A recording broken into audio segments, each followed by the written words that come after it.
And for today's video, panibagong ulam, panibagong mautangan na naman ito guys dyan sa Google Play Store. Nakalalabas lang din na kung saan nga naman guys, kahit ikaw ay first timer borrower pa lang dito, aba guys, may chance ka na kaagad na mag-apply. Nag-alok po sila dito starting from 3,000 up to 60,000 na pagpapautang. Dahil ito nga daw po guys ay quick, simple, and reliable loans. Hassle-free loans. Dahil within 2 minutes nga lang daw po, ay malalaman mo na kaagad kung approve ba yung loan application mo dito or hindi. Kaya naman guys, kung interested ka po na malaman ang bagong ulan naman ito, aba guys, panoorin mo na muna ang video na ito. Huwag ka na muna ura-urada. Huwag basta-basta na mag-install or mag-apply sa ulan na ito unless nga po na wala pa po kayong idea or advance information regarding sa kung paano nga ba yung sistema ng pagpapahiram nila ng pera dito. Kung ito nga ba guys ay legit, paasa lang, scammer, or loan shark na ula. Para naman at least naiiwasan na po natin if ever nga po na marami na po itong negativity na malalaman natin. What more pa na mag-aksaya pa tayo ng oras kung ito nga naman guys ay hindi na magandang applyan.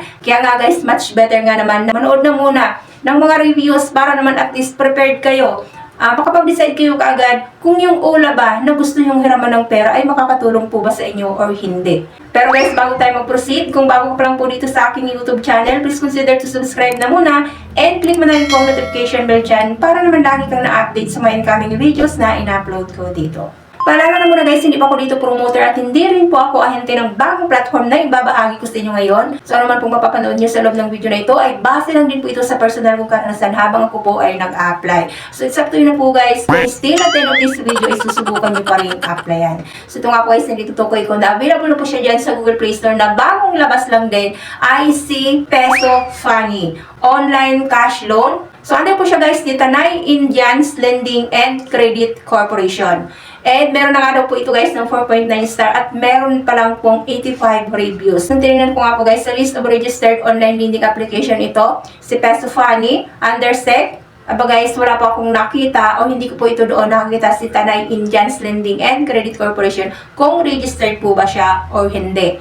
Pero nga po guys, since lumabas na po ito dyan sa Google Play Store, aba guys, itatry ko na rin po siya guys na pasukin or applyan para nang sa gayon guys, pare-parehas din tayo na maging prepared din, malaman natin kung ito nga ba ay legit or loan shark or hindi naman or not recommended na ula or baka nga po guys ito ay scam lang din or kung hindi mapagkakatiwala ang ula. So na-install ko nga po ito guys and dito nga po kapag kayo nga pa ay first timer borrower pa lang dito ay kailangan nyo na po muna na mag-register as a first timer dito. And dyan bubungad yung kanila pong privacy policy, so kailangan nyo po yan guys na basa-basahin dahil dito nga po guys humingi sila ng permission to access your phone.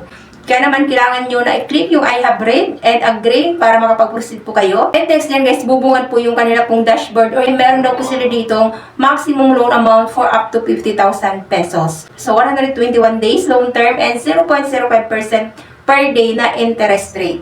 So click na natin agad itong apply now. And dyan, bubungad yung kanila pong identity verification. So, dito po, kailangan nyo na mag-provide ng any government valid ID na maaaring nga po guys ang driving license, PRC ID, SSS passport, postal ID, and UMID ID. Or, pwede naman po ito guys na TIN number, voters ID, national ID, pag-ibig ID, at health card. So, mamili po kayo dito guys and then i-upload nyo po ito. So, next yan guys ay personal information. So, tatanungin yung education nyo, marital state, number of credit cards, email address, gender, residential address, and address details. Alternate mobile phone number, optional naman. It's up to you na po kung ibibigay nyo po. At Facebook account ay optional din. At Viber account. So, kayo makapag-decide, pwede nyo ibigay, pwede nyo pong hindi ibigay. Skip lang po ito and click lang po guys yung submit. Entered dyan guys ay work information. So, tatanungin yung company name, company address, address details, company phone number, profession, work experience, and monthly salary. So, kailangan nyo po guys na mag-provide dito. Kung gusto nyo naman maging confidential lang po yung inyo pong work information, so lagyan nyo po guys ng not applicable para po makapag-proceed po kayo. And then, click lang po yung submit. And for dyan guys ay emergency contact. So, dito nga po guys ay kailangan nyo na mag-provide ng 5 po na contact references. So, dito guys isipin nyo as much as possible yung mga kasama nyo sa bahay, yung mga kamag-anakan nyo na lang, ibigay nyo na contact references nyo para po naman at least malapit lang if ever nga po natawagan sila para po hanapin kayo. Last dyan guys ay withdrawal information. So dito hingian ka either na e-wallet or bank transfer kung saan mo ba preferred na i-send yung iyo pong approval amount. At preferred naman natin lagi ay e-wallet, which is na pwede nga po guys ang GCash, GrabPay at PayMaya and StarPay Corporation. So ayan, bubungad na po guys yung loan confirmation. So peso funny, maximum credit amount. So meron po sila dito guys na binigay na pre-approval na 5,000 pesos. So sabi nga nila, kahit ikaw ay first timer borrower pa lang dito, may chance ka na ma-approve for 3,000 up to 60,000. And dito nga po guys, first time ko rin na mag-apply dito kay Peso Funny. So nagbigay po sila ng 5,000 pesos na approval amount ko daw po. Terms of payment ay 121 days.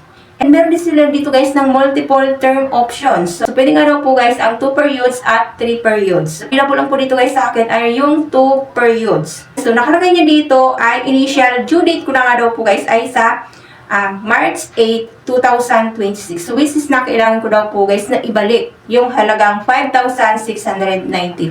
Click lang po natin itong confirm. Pinakita na po nila yung full details ng aking pong pagbabayad. So schedule 1 ko nga po March 8, 2026. So principal amount ay 4,995. Interest nga daw po guys ay 700.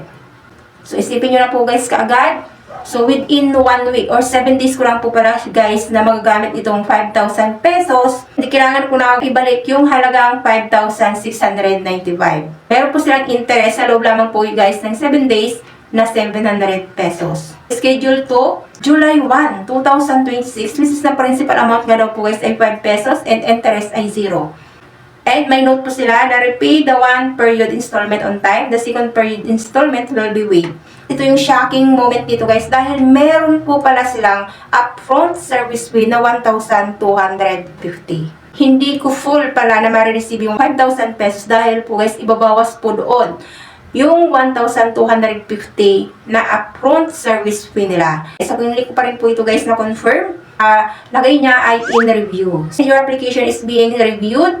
Please wait for the approval result. So dito guys, hindi na po sila nag-mention kung ilang minuto, kung ilang oras, kung ilang araw ba ako maghihintay para po malaman status ng aking pong pag-apply dito. So propaganda lang po nila yung binigyan ka ng long repayment terms na mabot ng 121 days to the point na nag-focus po sila doon sa within 7 days lang na repayment terms. So ang decision naman guys ay nasa atin na po kung i-grab pa rin po ba natin yung ganito pong alok na pautang ni Peso Funny.